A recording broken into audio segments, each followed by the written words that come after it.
News டே நேயர்களுக்கு வணக்கம்ங்க. கண்ணுங்களா, அடுத்த மாதம் தேர்தல் தேதி தெரிஞ்சிடும் போல் தெரியுதுங்க.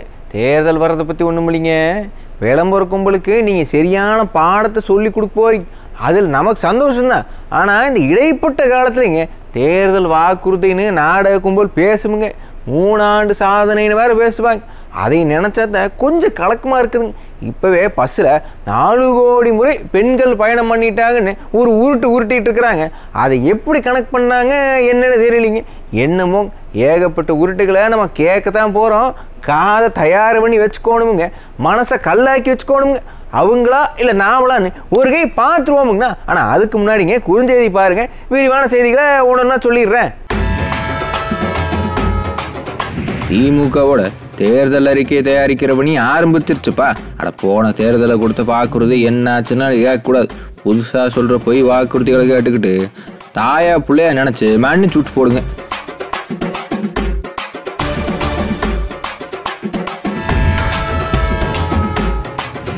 சட்டசபையில் என்ன நடக்குதுன்னு நேரலை பண்ணுறதுல என்ன பிரச்சனை அப்படின்னு சென்னை உயர்நீதிமன்றம் விளம்பர கவர்மெண்ட்டுக்கிட்ட கேள்வி கேட்டிருக்குதுங்க. அது வேறொன்றும் இல்லைங்க, எதிர்கட்சி தலைவர் பேசுகிறத ஊருக்கு காட்டினா நாடக கம்பெனியோட வண்டவாளம் தண்டவாளத்தை ஏறிடும்ல.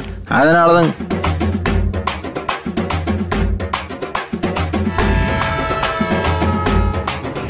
குடியரசு தினம் தைப்பூசம் எல்லாம் வரிசையாக வர்றதால இந்த விடுமுறைகளை முன்னிட்டு சிறப்பு பேருந்துகளை இயக்குறாங்களாமாங்க. ஐயா, முதல் இருக்கிற பேருந்துகளை ஒழுங்கா இயக்குங்க சாமி. கிளாம்பாக்கம் போகிறதா இல்லை கோயம்பேடு ஓறதான்னே தெரியாமல் சேனங்க திண்டாடிட்டு இருக்கிறாங்க. அதை சரி பண்ணுங்க முதல்ல.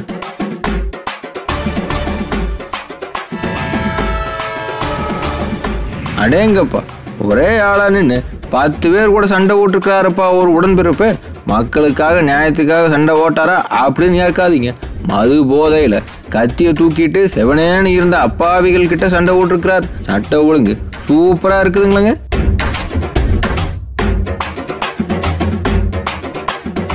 குறுஞ்செய்திகளை பார்த்தாச்சு, வாங்க விரிவான செய்திகளை பார்த்து போடலாம். கண்ணுகளா, 525 வாக்குறுதி என்னாச்சுன்னு ஓட்டு போட்ட நாம கேட்டுகிட்டே இருக்கிறோம். ஆனால் ஓட்டு வாங்கி ஜெயிச்சு பொம்மை முதல்வருங்க அடுத்து மறுபடியும் போய் வாக்குறுதிகளை கொடுக்க ரெடி ஆகிட்டு இருக்கிறாருங்க. இன்னைக்கு அக்கா கனிமொழி தலைமையிலான குழு அதுக்குண்டான வேலைகளை ஆரம்பிச்சிருக்கிறாங்க.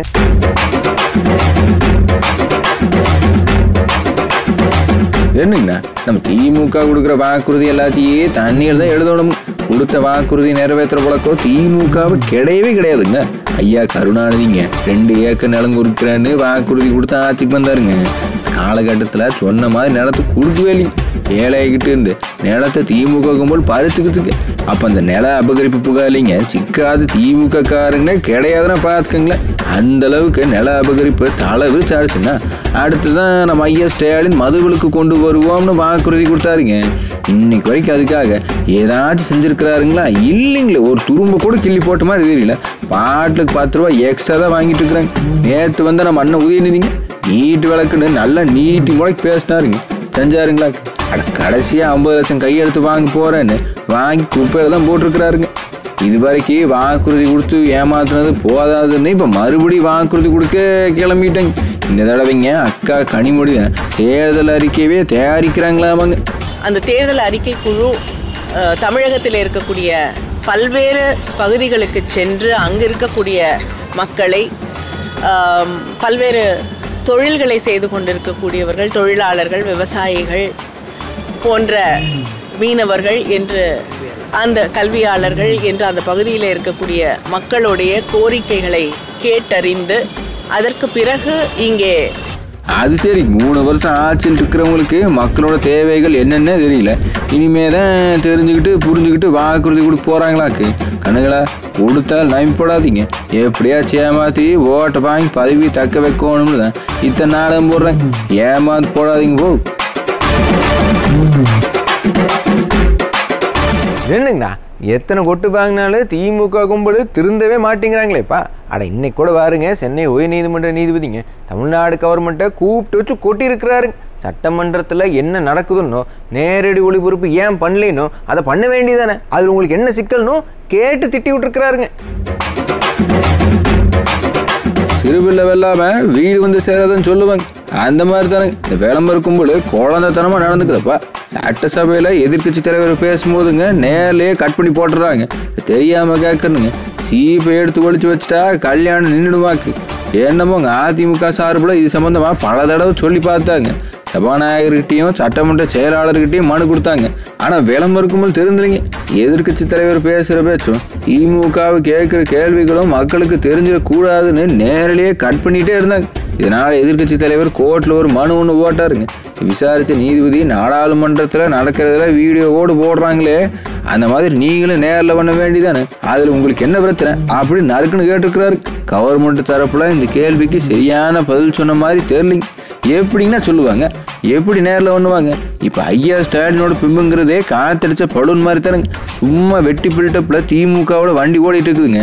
சட்டசபையில் நடக்கிற எல்லாத்தையும் நேரில் பண்ணாங்கன்னா இந்த பிம்பம் புஷ்ஷுன்னு உடஞ்சி போயிரும்லங்க. அதுக்கு பயந்துட்டு தான் நேரில் பண்ண மாட்டேங்கிறாங்க. இன்னைக்குங்க ஐயா ஸ்டாலின் தலைமையில் அமைச்சரவை கூட்டம் நடந்திருக்குதப்பா. பட்ஜெட்டு வருதுங்க. அதில் என்ன செய்யலாம் என்னன்னு ஆலோசனை பண்ணதான் தகவலுங்க. போக்குவரத்து ஊழியர்கள், அரசு ஊழியர்கள் ஏகப்பட்ட கோரிக்கைகளை வச்சுருக்கிறாங்க. எல்லோரோட கோரிக்கைகளையும் நிறைவேற்றுற மாதிரி பட்ஜெட் வருமானு பொறுத்திருந்து பார்ப்போமுங்க. ஐயா ஸ்டாலின் தலைமையிலிங்க இன்னைக்கு அமைச்சரவை கூட்டம் நடந்திருக்குதுங்க. எல்லாம் இந்த பட்ஜெட் சம்மந்தமான பேச்சு தானுங்க. தேர்தல் வேறு வருது இல்லைங்களா, அதனால் பட்ஜெட்டில் அதிக கவனத்தை செலுத்துதுங்களாமா இந்த விளம்பர கவர்மெண்ட்டு. ஐயா ஒரு பக்கம் இப்படி கூட்டம் போட்டு ஆலோசனை நடத்திட்டு இருக்கிற நேரத்துலிங்க அரசு ஊழியர்கள்கிட்ட இருந்து கோரிக்கை வர ஆரம்பிச்சிருச்சுங்க.